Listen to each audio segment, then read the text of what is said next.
우리나라 사람들에게는 예의라고 생각되는 부분 중에 하나가 잘 못 들었어도 들은 척 하는 경향들이 있습니다.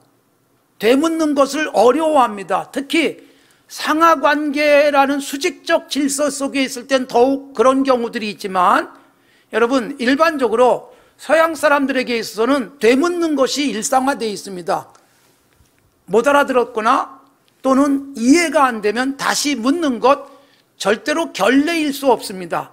그러나 우리가 굉장히 미덕처럼 생각하는 거예요. 못 알아들었지만 들은 것처럼 해주는 태도. 그러다 보니까 더 큰 문제가 일어날 수 있습니다.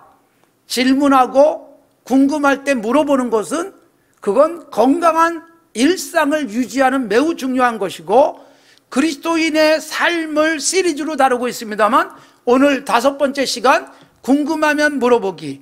성경 속에서 매우 중요한 부분이에요. 제목이 궁금하면 물어보기, 지난주에는 아프면 병원 가기, 그렇게 말씀을 드렸지만 이 원론적인 이야기들을 우리의 삶에 적용했으면 좋겠습니다. 여러분, 질문은 성경 속에서도 나오지만 크게 2가지가 있어요. 하나는 정말 몰라서, 배우고 싶어서, 알고 싶어서 물어보는 경우가 있고, 예수님께 한 질문 중에도 악의적인 질문이 있어요. 그래서 예수님을 공경에 빠뜨리기 위한 매우 불순한 질문도 있었습니다. 예를 들면 요한복음 8장에서 간음하다가 현장에서 잡힌 여인을 사람들이 끌고 왔어요. 그리고 예수님께 갖다가 앞에 세워놓고 이렇게 묻습니다. 율법에 의하면 이런 여자는 돌로 치라고 했는데 선생님은 어떻게 하시겠습니까? 도대체 왜 묻습니까? 이것은 이래도 저래도 예수님을 어떻게 하든 어려움에 빠뜨리기 위한 교묘하고도 악한 질문이었습니다. 예수님이 답답해 하셨어요. 복음서에 딱 한 번 나오는데 예수님이 글을 쓰신 게 나와요. 그것도 남진 않았습니다. 허리를 굽혀서 그냥 바닥에다 쓰셨으니까. 뭐라고 썼는지 모르지만 일어나셔서 너희 중에 죄 없는 자가 돌을 들어 쳐라. 그 말씀 앞에 비겁한 그들은 그냥 사라지고 말았습니다. 여러분, 매우 악의적인 질문이에요. 또 있습니다. 마태복음 22장에도 나오지만 당신의 생각에는 어떻습니까? 우리가 로마에 세금을 바쳐야 됩니까? 바치지 말아야 됩니까? 로마의 지배하에 있었던 이스라엘 사람들은 세금 바치는 게 매우 자존심 상하지만 어쩔 수 없이 세금을 냈습니다. 그런데 그냥 내면 되잖아요. 그런데 예수님에게 또 묻습니다. 바치라고 하면 또는 바치지 말라고 하면 이렇게 저렇게 예수님을 궁지에 몰기 위한 악의적인 질문이었습니다. 예수님께서 동전을 가져오라고 말하고 여기에 누구의 초상이 새겨져 있느냐? 그러자 로마 황제의 얼굴이 있지요. 예수님이 굉장히 중요한 말씀, 그리스도인의 삶의 원리가 될 만한 말씀을 던져주셨어요. 사실 이 예수님의 답 때문에 그리스도인이 세상 속에서 어떻게 살아야 되는가에 대한 매우 중요한 통찰력을 얻게 됐으니 악의적인 질문을 한 사람들이 고마운 면도 있습니다. 그러나 분명한 것은 매우 나쁜 질문 의도를 갖고 있었습니다. 예수님이 가이사의 것, 로마에게는 로마에 바쳐야 될 건 로마에 바치고 가이사의 것은 가이사에게, 하나님의 것은 하나님께 바치라는 말씀으로 끝납니다. 그러니까 여러분, 예수님이 수많은 질문을 받으셨지만 예수님에게 정말 배우고 싶어서 몰라서 묻는 제자들의 질문이 있었어요. 아주 순수하고 순진한 질문, 그러나 악의적인 질문도 있습니다. 우리가 여러분 살아가면서 조심하셔야 돼요. 우리의 대화가 순수하셔야 돼요. 살다 보면 이런저런 사람 만나지만 누군가가 얘기를 하면 속셈을 파악해야 되느라고 애를 써야 되는 경우가 있습니다. 불행한 일입니다. 그냥 말한 그대로 그냥 받으면 되는 그런 대화가 우리에게 있어야 합니다. 선한 의도, 이것이 기본적으로 깔리고 있어야 돼요. 선한 의도를 가지고 불편한 얘기를 하면 그것은 선한 결과를 가져옵니다. 그러나 얼굴도 웃고 있고, 그리고 아주 칭찬하는 것처럼 얘기하지만 가시가 돋쳐 있는 말도 있고요. 그리고 격려해 주는 것 같은데 몹시 아프게 하기도 합니다. 이거 여러분, 하나님이 기뻐하지 않습니다. 우리의 대화 속에 하나님이 계신다라고 성경은 말씀하고 있는 거예요. 듣고 계신다는 거예요. 우리가 무슨 무익한 말을 하든지 하나님 앞에 가서 책임져야 된다. 마태복음 12장에서 주님이 강조한 거예요. 그래서 여러분, 우리의 대화, 우리의 말, 하나님이 듣고 계신다는 생각 속에, 그리고 하나님은 의도까지 알고 계신다. 이스라엘 백성들이 출애굽을 하고 가장 많은 죄는 말로 지은 죄라는 것은 제가 여러 차례 강조를 했습니다. 자, 오늘 본문에서 우리가 읽은 말씀은 세례 요한이 예수님에게 질문한 내용입니다. 세례 요한이 누굽니까? 예수님의 앞길을 예비하는 사람이었습니다. 의로운 요한이 헤롯의 죄를 지적하고 감옥에 갇힙니다. 감옥에 있는 중에 궁금했습니다. 자기가 확실하게 선포했어요. 이분은 세상 죄를 지고 가는 하나님의 어린 양, 즉 메시아라고 선포를 했어요. 그런데 감옥에 있으면서 궁금했어요. 사실은 시험에 든 것과 다르지 않습니다. 예수님을 메시아라고 믿었어요. 그러면 자기같이 의로운 사람이 감옥에 갇혀 있으면 메시아가 어떻게 해줘야 돼요? 자기를 기적 같은 방법으로 건져주셔야 되지요. 이런 믿음을 갖고 있었던 거예요. 그래서 자기 제자에게 이렇게 부탁을 합니다. 가서 물어봐라. 오실 그분이 당신 맞습니까? 무슨 뜻이냐? 메시아 맞습니까? 라고 물어보라는 거예요. 아니, 세례 요한이 그렇게 선포했는데 또 물어보라는 거예요. 이유가 뭐예요? 아니, 메시아가 맞다면 나를 풀어줘야 되는데 왜 이렇게 오래 두지? 이런 고민이었습니다. 그래서 묻습니다. 예수님이요, 고수들끼리는 아주 차원 높은 대화를 하는 거예요. 예수님이 답을 하세요. 예수께서 대답하여 이르시되 너희는 가서 듣고 본 것을 요한에게 알려라. 맹인이 보고 못 걷는 사람은 걸어가고 나병 환자가 깨끗해지고 못 듣는 자가 듣고 죽은 자는 살아나고 가난한 자에게 복음이 전파된다고 해라. 이 말이면 요한이 이해한다고 예수님은 분명히 아신 거예요. 수준 높은 대화, 요한도 잘 알고 있는 이사야 선지자의 말씀, 메시아가 이런 분, 그걸 그냥 예수님이 전해준 거고 요한도 알아들었고, 알아들었을 뿐만 아니라 시험에서 빠져나와요. 아, 메시아가 나를 감옥에서 나오게 하는 것이 아니라 여기서 죽더라도 아주 복된 삶이 될 수도 있구나, 이걸 깨닫게 하시는구나. 그리고 감옥에서 죽는 거예요. 요한도 궁금하니까 물어봤어요. 그리고 답을 얻었어요. 하마터면 시험에 들 뻔했는데 시험에 들지 않았어요. 예수님이 이 말씀의 마지막을 나로 인하여 실족하지 않은 자가 복이 있다. 그러니까 실족할 뻔했던 요한이 질문을 통해서 시험에서 벗어났던 것입니다. 사랑하는 성도 여러분, 우리가 하나님 앞에서 살아갈 때 궁금한 거 물어보는 건 죄가 아니에요.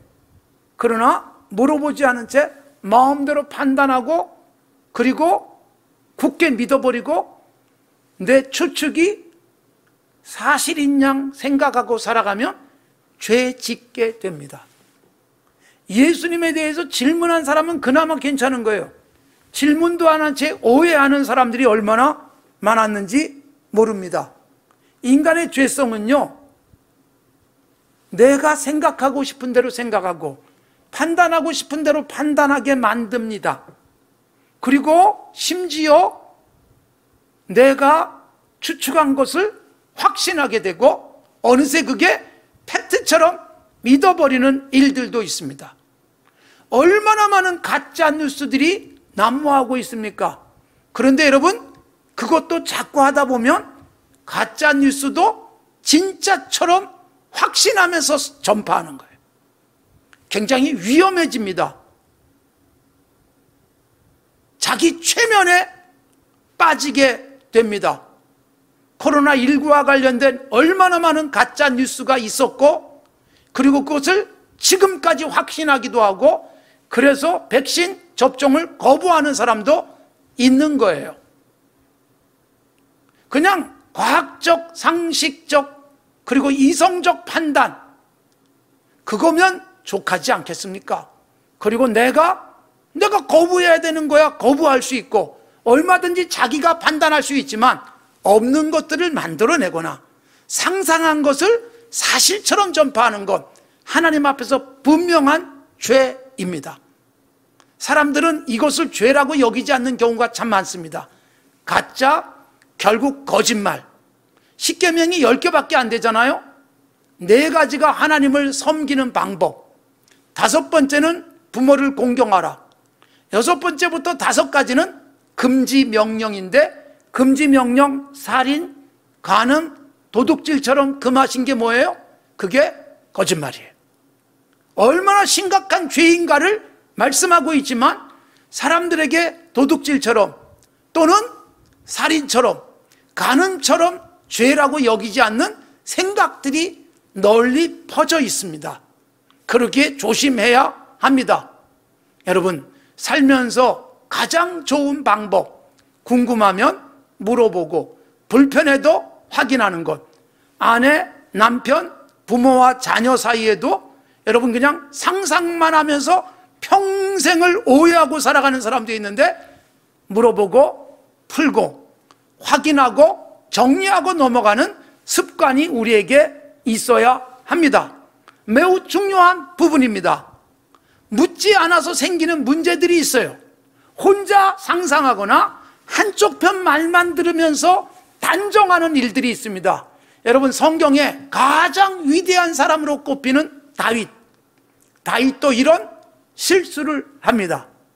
다윗이 왕이 되고, 그리고 어느 날 곰곰이 생각해 보니까 그렇게 자기와 사랑하던 요나단이라는 친구, 너무너무 간절했어요. 최고의 친구, 연인처럼 사랑했던 친구, 그가 죽었을 때 조가를 다윗이 쓰잖아요. 그게 사무엘하 1장에 나오고 있습니다. 긴 조가, 사울과 요나단을 그렇게 아름답게 노래했지만 사실은 요나단 때문이었습니다. 그런데 왕 위에서 앉아서 생각해 보다가 아무래도 사울의 집에 누군가가 남아있지 않을까 찾아내게 합니다. 모든 정보 라인을 동원해서 사울의 집에 남은 자가 있는지 살펴봐라. 내가 요나단 때문에 그에게 뭔가를 베풀고 싶다. 그래서 찾아 나섰습니다. 그러다가 결국 찾아내요.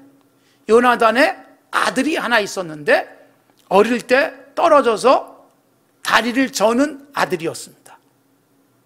무비보셋이라는 아들. 여러분, 꼭꼭 숨어서 살았을 겁니다. 왜 그럴까요? 그 당시만 해도 정적들 다 죽이는 거예요. 그게 쉬웠고 당연했고, 그러니 무비보셋은 사울이라는 자기 할아버지가 다윗 왕을 얼마나 미워했고 얼마나 괴롭혔어요. 자기의 존재가 드러나면 죽을 수 있다는 마음으로 꼭꼭 숨었는데 다윗이 찾아냅니다. 그리고 왕 앞에 데리고 옵니다. 무비보셋이 다윗 앞에 부들부들 떨면서 두려움 속에 엎드렸습니다. 그때 다윗이 뭐라고 말해요? 무서워하지 마라. 내가 너의 아버지 요나단으로 말미암아 너에게 은총을 베풀리라. 사무엘하 9장.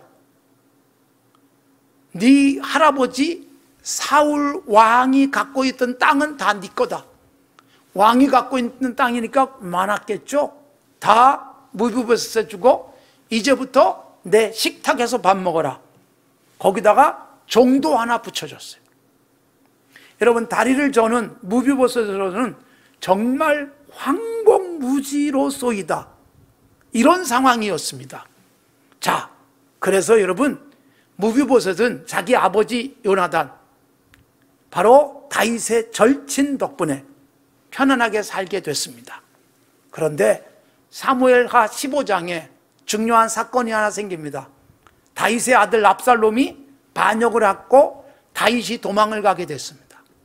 도망을 가는 중에 무비보셋의 종이었던 시바가 나귀에다가 떡 200개, 건포도 100송이, 여름과일 100개, 포도주 한 가죽 부대를 싣고 다윗에게 찾아왔어요. 다윗이 도망가는데 그걸 지원을 한 거예요. 다윗으로서는 얼마나 고맙습니까? 그런 사람들이 몇 사람 성경에 기록되어져 있거든요. 그런데 여러분, 다윗이 고맙지만 궁금했어요. 왜 네가 왔니? 네 주인 무비보셋은 어디 갔니? 그러자 여러분, 이 시바가 모함을 합니다. 씨가 어찌 변하겠냐 이거예요. 우리 주인 무비보셋이 사울의 집안 아닙니까? 다윗 왕, 당신이 왕권을 잃고 도망가니까 이제 하나님이 우리의 왕권을 돌려주시는구나, 그러면서 좋아합디다, 그 말이에요. 거짓말을 했어요. 여러분, 똑똑한 다윗이 확인해 봐야 되잖아요. 근데 확인도 안 한 채, 그래? 이제부터 무비보셋의 모든 재산 네 거야, 그러고 떠나요. 그런데 여러분, 정말 눈물 나는 이야기가 뒤에 펼쳐집니다. 다윗이 압살롬의 반역을 해결하고 돌아옵니다. 사무엘하 19장입니다. 그런데 그때 무비보셋이 찾아 나와서 영접을 하는데, 왕이 피난가 있는 동안에, 압살롬과 싸우는 동안에 무비보셋은 면도도 하지 않고 옷도 빨아입지 않고 슬픔 속에 지나다가 다윗이 돌아오니까 기쁨으로 영접 나온 거예요. 다윗이 무비보셋을 보고 너 왜 그랬니? 라고 물었더니 바로 이런 사정을 얘기합니다. 제가 다리를 절지 않습니까?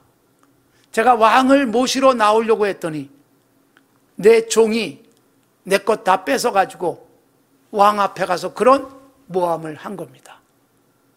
그러니 여러분, 다윗이 한 번만 물어보고 확인했다면 이런 실수를 저지르지 않았을 텐데, 다윗으로서는 치명적인 과오를 남긴 거예요. 굉장히 위험한 일을 한 것입니다. 되돌릴 수 없는.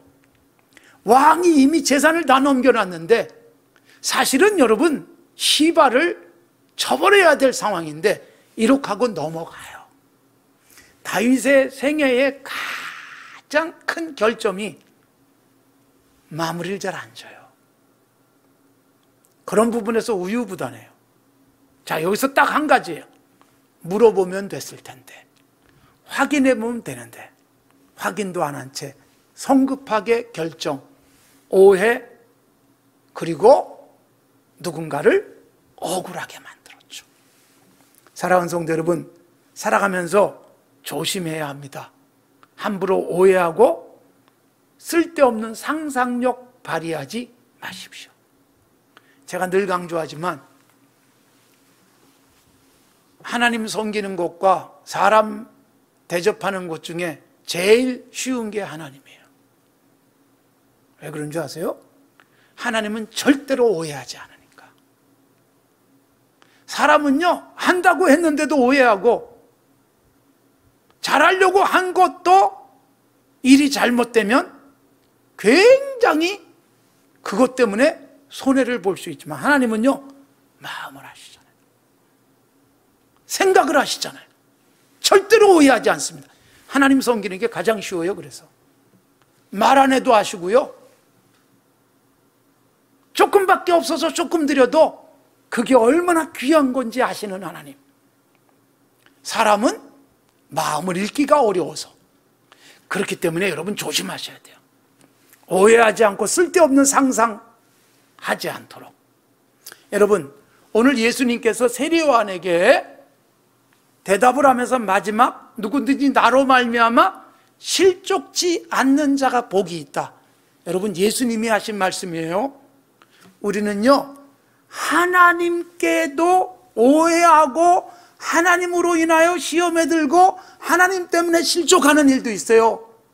사람 때문에 시험에 들고 사람 때문에 실족하고 사람을 오해하고 잘못 판단하는 것뿐만 아니라 하나님까지도 우리들이 그렇게 오판할 수 있어요. 그래서 하나님은요, 오해하지 않도록 여기다 이렇게 긴 말씀을 기록을 해주셨어요. 이거 읽으면 대부분 답이 나와요.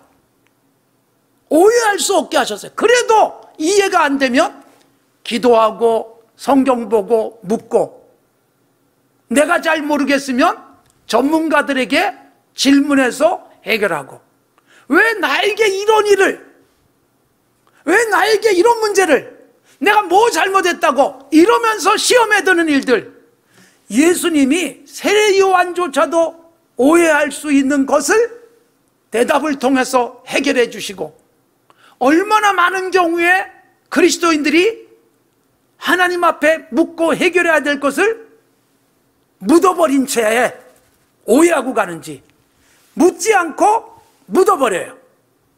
그리고 계속 가슴에 담은 채 영적으로 손해를 보며 살아갈 수 있어요. 다윗 얘기를 했지만 다윗의 가장 위대한 부분이 뭔지 아세요? 늘 하나님께 물었습니다. 사무엘 상에도 사무엘 하에도 다윗은 최대한 물었습니다. 하나님께 엎드리는 시간을 가졌습니다. 궁금한 걸 풀었고요, 이해가 되지 않는 부분을 해결해냈습니다. 그 묻는 시간이 많았기에 그의 인생은 하나님께서 최고의 복으로 이어주셨어요. 아까 제가 사례로 들었던 무비보셋 사건, 그게 치명적인 사건이었어요. 묻지 않아서, 하나님께도 묻지 않았고요, 당사자에게도 묻지 않았고, 누군가의 편견에 속임수에 말려 들어가면서 누군가는 굉장히 어려워지고 억울한 상태를 만들어버린 부분은 다윗으로서는 참 부끄러운 흔적인데 성경이 이걸 기록해주고 있잖아요. 이럴 수 있다. 그래서 여러분, 우리도 그럴 수 있는 거예요. 하나님 앞에서도 시험에 들지 않도록 조심하십시오. 묻는 시간 가지십시오.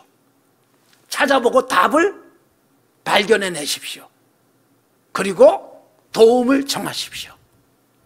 신앙생활에서 왜 내게는 이런 일을, 왜 내게는 과거에 이랬는데 하나님이 왜 그때 그랬는지 그냥 늘 하나님을 생각하면 불편하게 살아가는 경우도 있어요.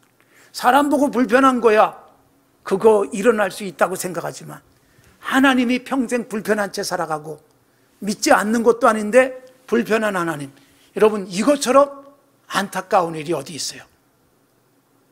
우리가 하나님 앞에서 편안하게 살길 바랍니다. 행복하게 신앙생활하기 바랍니다. 교회 다니지 않았으면 안 생길 불편함이 있을 수 있어요. 하나님에 대한, 그리고 사람에 대한.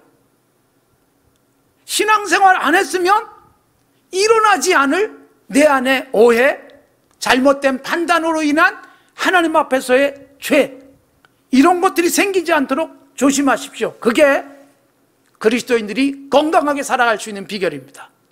오늘 그리스도인의 삶 시리즈 궁금하면 물어보자. 여러분, 우리가 편안하게 살아가는 길이에요. 그래서 언제든지 묻고 대답해주고, 오해한 것이 있으면 풀고, 그리고 아이고 그럴만 했구나, 그래서 품어주고, 그럴 수 있는 그런 건강한 태도, 우리에게 꼭 필요한 것임을 성경이 가르쳐주고 있습니다. 오늘도 하나님 앞에서 행복한 신앙생활 계속 유지해 갈 수 있기를 바랍니다.